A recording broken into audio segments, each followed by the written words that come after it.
Hello everyone, welcome to my channel Real Estate Edge with Jimmy Singh.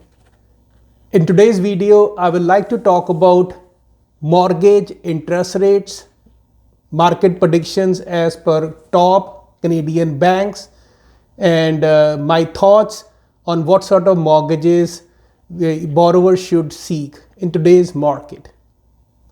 So, starting early January 2025, our overnight lending rate was close to 3.25% in January of 2025, and by the end of December 2025, the rate came down to 2.25, which was great for the borrowers, especially who are holding variable mortgages and line of credits.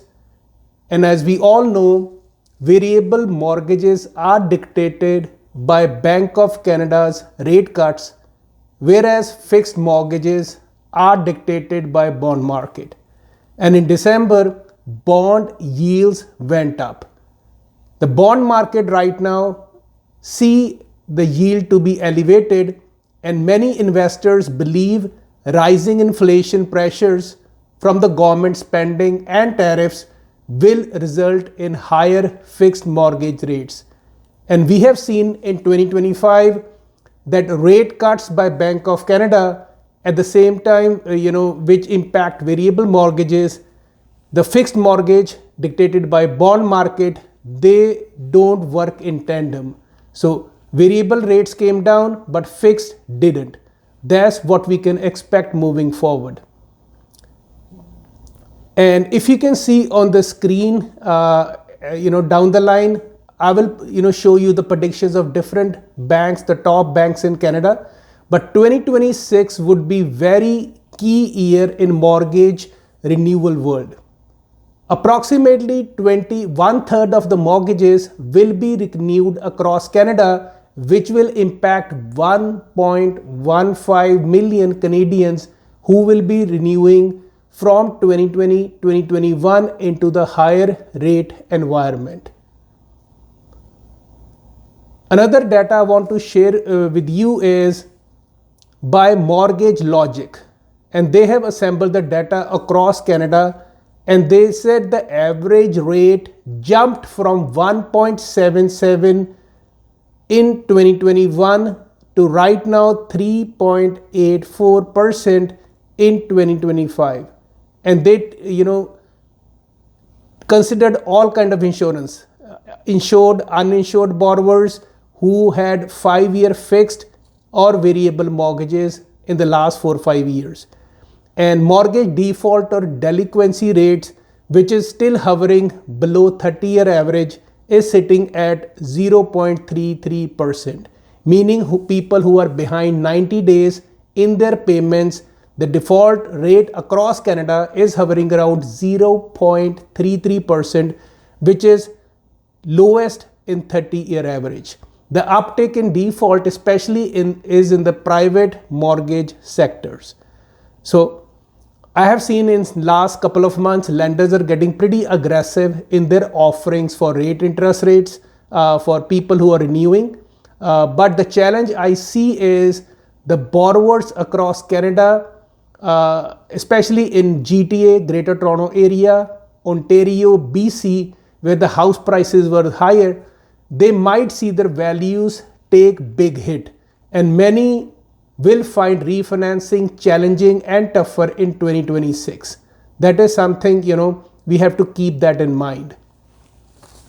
So if I talk about different banks, what they predict for 2026, you can have a chart on your screen, and most banks expect overnight rate to sit at 2.25% for much of 2026.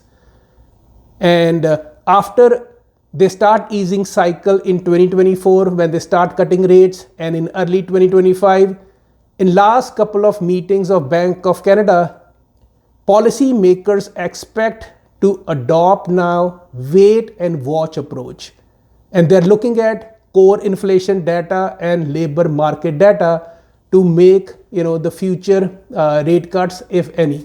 But all in all, Scotia and National Bank, they see policy rates ending higher from 2.25% now to 2.75% by the end of fourth quarter 2026. So these are the two banks who are predicting rates will go higher from 2.25 to 2.75 by the end of fourth quarter 2026.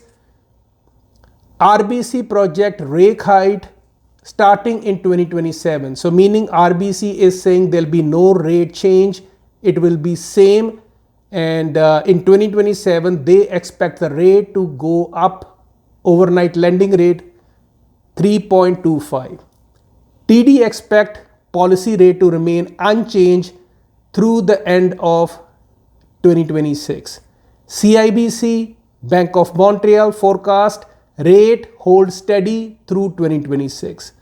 So now variable rate relief appeared largely behind us. Whatever cuts are supposed to happen, I personally believe they are already done for now, where the next phase likely be extended rate hold in the next year rather than the rate cuts.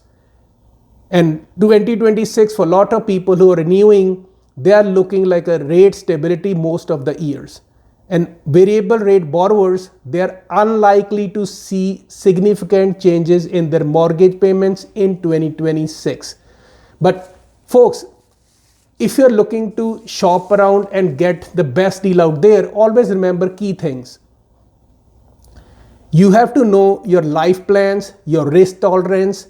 If you are payment conscious or you want to sleep good at night, fixed mortgage might give you peace of mind.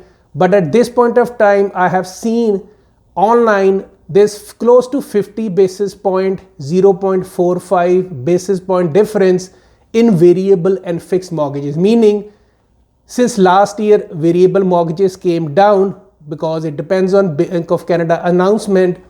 Wherever the bond market was higher, it kept fixed rates higher. Meaning, you are better off taking variable than fixed if you have the stomach for uncertainty and volatility. But because historically, people with variable mortgages, they paid off their principal fast, they save lot of money interest payments, and even if you break your term, the penalty is only 3 months penalty if you have a variable mortgage.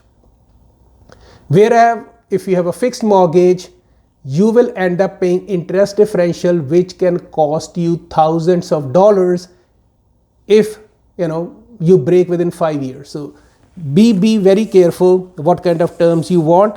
And another interesting data I was looking at is people with the fixed rate mortgages, they are feeling steep renewal shocks, meaning people who bought in 2020 December, for example, a house worth $7,000, 10% down. That time in December 2020, the best rate across Canada was 1.39. So basically they borrowed $563,000. Their monthly payment was $2,224. And if they're renewing now in December, last month in 2025, their payment probably went up $576 or $600 per month. So that is roughly 25 to 26% hike in their payments, or approximately $7,000 per year towards their housing cost. Whereby variable rate holders, they face smaller increase. I remember when they start increasing rate, at one point, couple of my mortgages were over 6%. And with all the rate cuts, 9 to 10 rate cuts, now they are better than fixed rates out there. So it's unlikely that buyers will see rate relief further, and I believe these rate cuts or rate hold won't do much to spruce up the demand in our real estate market across Greater Toronto area. But for qualified, motivated buyer with a long-term hold, or if they're looking to buy a primary residence living for next 5 to 7 years, these mortgage rates, folks, is historically normal, close to 4%.